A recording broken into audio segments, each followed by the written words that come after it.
everybody, it's the coach. This is Madden Football on EA Sports. Between our visitors and our home team. With that, let's get up to Atlanta. We're standing by at Mercedes-Benz Stadium, our broadcast team, Brandon Gaudin and Charles Davis.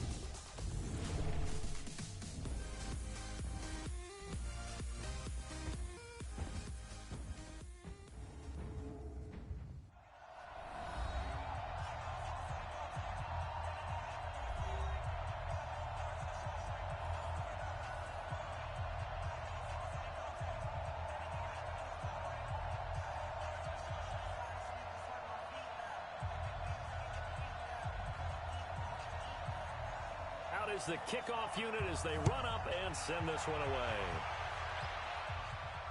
This is fielded a couple yards deep. And he'll bring it a few past the 20 to the 23-yard line. So out come the Bucs now for their first drive. And leading them, Charles, their quarterback, their field general. And what's a quarterback's best friend? Balance? I think you're right. I agree with you. You know, a lot of guys would say great receiver, right? A terrific offensive line. But I agree with you, balance, because if you can run the ball effectively, that just opens things up for guys who want to throw it and gives you easier passing lanes and easier coverages to read. And they said balance will be a focus in this one. Yeah, they don't want it all just heaped on his shoulders, I don't believe. I think they want to make sure they take some of the pressure off. They'll run on first down. Akers. A solid run on first down. Gain of 7 leaves them with a 2nd and 3. But you often say that sort of opens the playbook now, 2nd and short. What do you think, early shot here? I like where you're going. Obviously, we've been together for a while because you know me. I want to take that shot early and loosen things up. To throw on 2nd down. Francois got his man complete over the middle. That's Murray. And he's able to take this one up to the 35-yard line. A gain of 5, good enough for the first down. First and 10 at the 35-yard line. Ball up to the 35 now as they come up on first and 10. From the gun, Francois. Going right side here, and that's complete. And he gets this one to midfield before he's brought down. 15 yards through the air and a first down.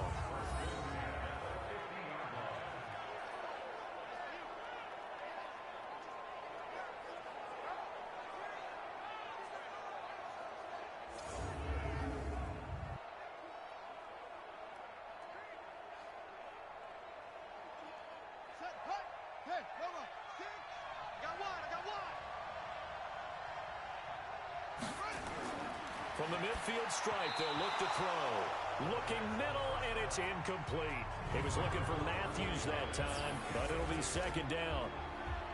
And we get a glance now at the Buccaneer offense. So let's all work together on this one because it's natural to just watch the football. But I want all of us to watch the center of this offensive line, the center and the 2 guards. They've got to be able to control the point of attack, and they didn't do such a good job on that last play. Plenty of opportunities to redeem themselves. They'll have to take advantage of that and start to make progress. After the incomplete pass, here now is 2nd and 10. They'll run it now out of the gun. And he is swallowed up right at the line of scrimmage. Calling no gain on the run there, and now they'll be looking at a 3rd down. And the big meat on the D-line, we'll see how they do today. And I'd hate to be an offensive lineman having to deal with these guys. They come in hungry, mean, and confident. They think that no one can block them.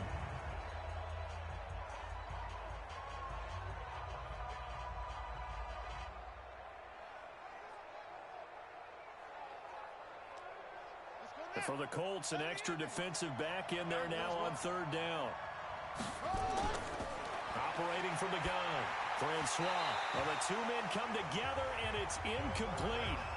Excellent work defensively, brings up 4th down. Chances are good he's going to be a very busy guy. 2 catches already in this opening drive, and they were looking his way for a 3rd. I think they put this defense on notice that could be a really, really frequent combination.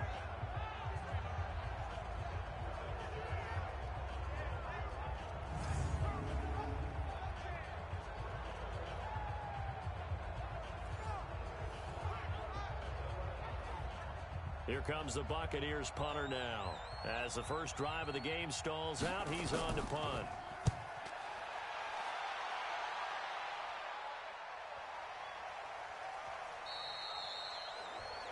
And this one hits at the 3 and then bounds into the end zone for a touchback. So the Colts now coming out for their opening drive.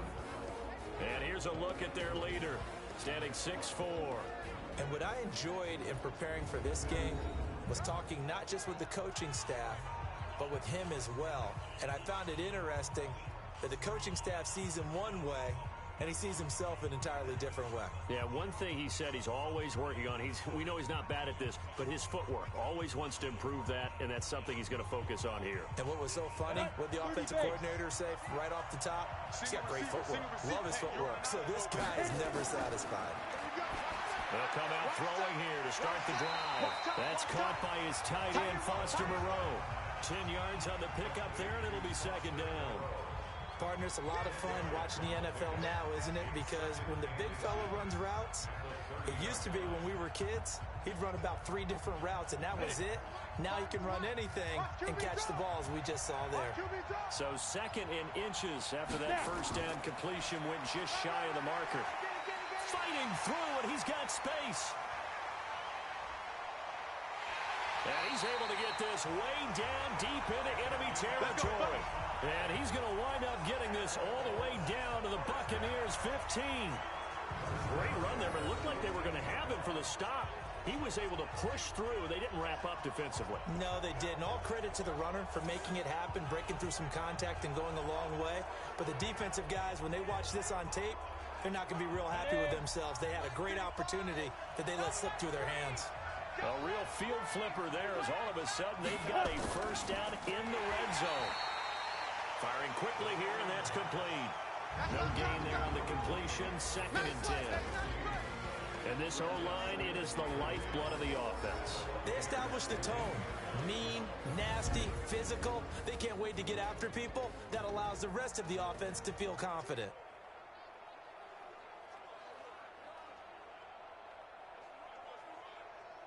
Got it? They're not ready for this, man. They're not ready for this. They still playing soccer. And to give this time to the tailback. He takes us down to about the 12 for a gain of 3. Partner, your thoughts on this D-line? I love a unit that can control the run and get after the passer. This is an all-around terrific defensive front.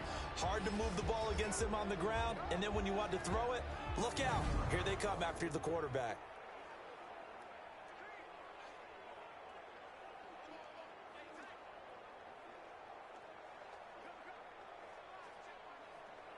And it looks like we've got a dime set here defensively. 6 DBs in the game. Here we go.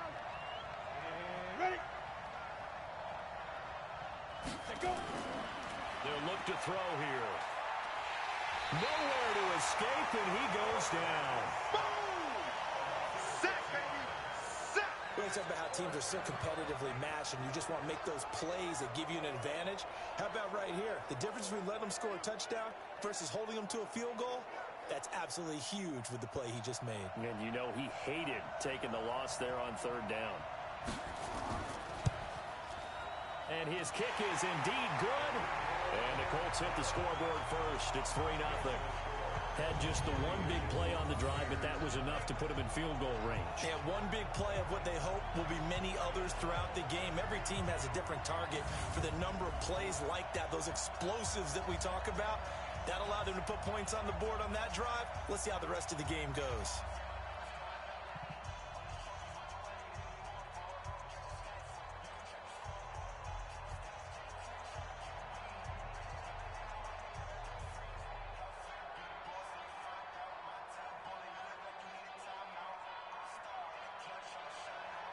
The kickoff team on the field now as they will send this one away.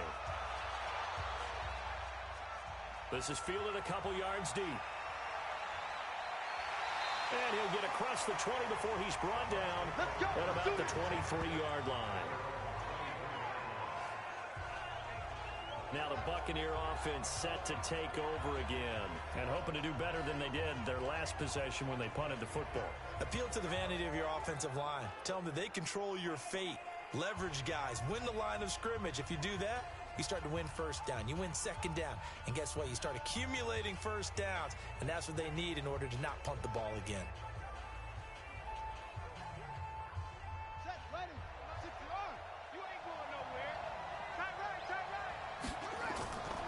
First down.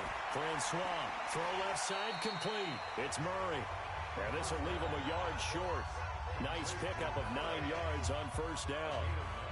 Nothing fancy on first down, but a very consistent type of a play. Hit that slant. A lot of people call it an extension of the running game, and it can be if that pass is completed, because you hit a guy on the run like that, you often can go for big yardage. Sets him up nicely for second down, staying ahead of schedule. 2nd and 1. They'll roll him out right. And he's going to keep it here. When in doubt, do it yourself as he keeps it for 3 and a first down. Now, how about that play? He took a possible negative and turned it into positive yardage and slid down to avoid taking a big shot. Excellent job getting down and avoiding the big hit. Ball up to the 35 now as they come up on 1st and 10. Now a give right side. Akers. And he is met quickly in the backfield. Down he goes, folded like a lawn chair. Plays like we just saw there. That's why they're up right now. And the defense, they're doing their job. Yeah, it starts with the guys up front. So when you talk with GMs who are putting together a team, a lot of them say we're going to build from the inside out, because if you control the line of scrimmage, you control the rest of the ball game. And that's what we're seeing here. They're actually playing in the offense's backfield, not necessarily just playing at the line of scrimmage. We haven't seen much from him running the football here in this first quarter. No, you're right about that. We haven't seen much of him at all so far. They've stacked him up pretty well, but when you're trying to run the football, sometimes you got to play the long game. Keep handing it to him, and some of those runs that aren't working now, they turn into 6, 7, 8, and maybe more later on. To throw on 3rd down, Francois. He may try and run for this. The escapability in evidence there is that one. Good for 15 and a first. We just saw a nice example of why teams often bring in baseball guys to teach quarterbacks how to slide in key situations. You want to protect your franchise guy. Make sure he doesn't get hurt. He did exactly that on that play. A perfect slide to avoid the big hit and pick up a first down. Now from Colts territory, here's a 1st and 10 at the 49-yard line. Off play action. Francois. Looking left side, and he's got a man. That's Murray. And he's got this down a yard or two shy of the 40 before he's out of bounds. We've seen quite a bit of the short passing game here early on first quarter, haven't we? We have, and I think it works a couple of ways for this team because, number one, you throw the short game until they stop it. And if they're not going to stop it, you keep throwing it, and occasionally you'll break a tackle and turn it into a bigger game. Also, if they start to creep up, start to pressure receivers, now you go over the top, take it deep, and now you get some of those big shots downfield. And here he'll be brought down a little shy of the 35 at the 36. 6 yards the pickup, and that's a first down. Second quarter now, and it's Buccaneer football as they've got it with a 1st and 10. 3-0 after 1 on EA Sports.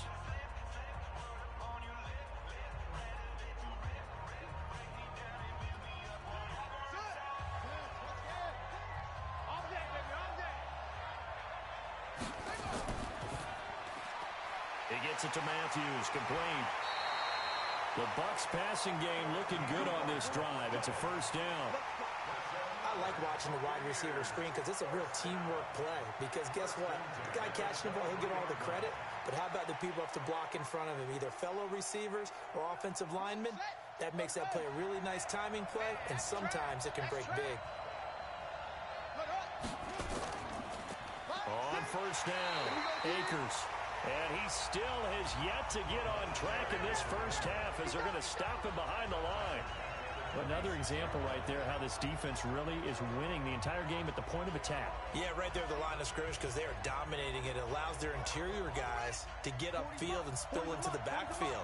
So how are you going to combat that? You know, because they bring in your tight end, keep him in. Your running backs, they have to step forward. Bottom line, your offensive line has to block them first to give yourself a chance.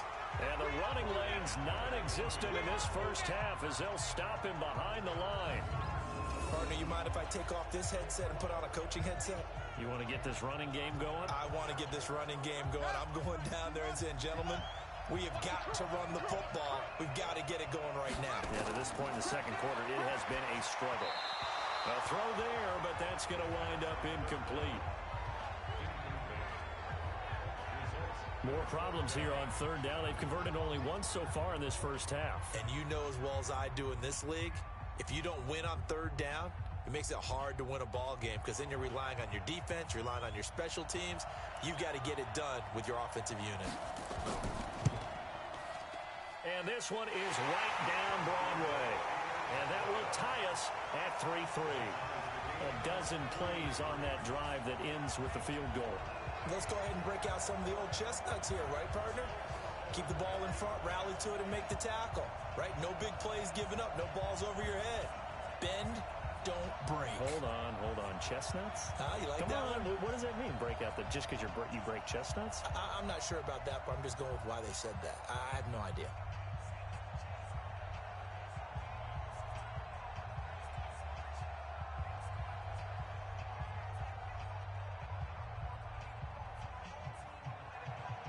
Field goals all we've had so far. 3-3 now as the kick is away. This one fielded at the 5. And a nice return sets him up pretty good here at the 30-yard line. You ready? And the Colts coming out now. And after the field goal last time, let's see what they can get here. At least they got points out of the last drive, Charles. I've never met an offensive coach that didn't want to drive to end with a kick. Most of them wanted to end with a PAT, right? In this case, a field goal, they'll take it. Way better than the alternative, which is a punt. Yeah, but you've met fan bases that wanted that weren't happy with that field goal. I haven't met a fan base yet that wants to drive to end with a kick, other than the extra point. That's it. So 1st and 10 now from the 30. Now they'll run on the draw. Found a little room there as he's up to about the 37. 8 yards on the pickup, and now they'll have some options on 2nd and short. Despite the blitz, they're still able to pick up a nice solid gain. The disadvantage of blitzing often alters the normal spacing and run fits and leaves creases like they were able to exploit right there.